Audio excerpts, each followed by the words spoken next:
Sa 1 Corinthians chapter 15 verse 58, sabi niya, therefore, sabi niya, my dear brothers and sisters, stand firm. Let nothing move you.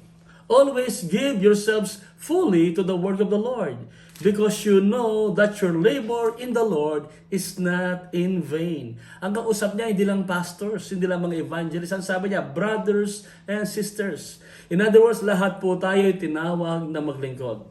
At sa ating pong paglilingkod, may mga panahon na parang tayo napapagod at parang tayo gustong bumitaw.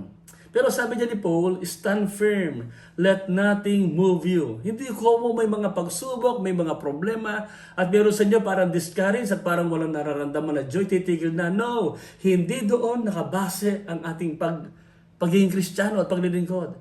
Nandyan tayo sa ministry ngayon sapagkat mahal na mahal natin si Jesus. And one way to express our love to the Lord is serving.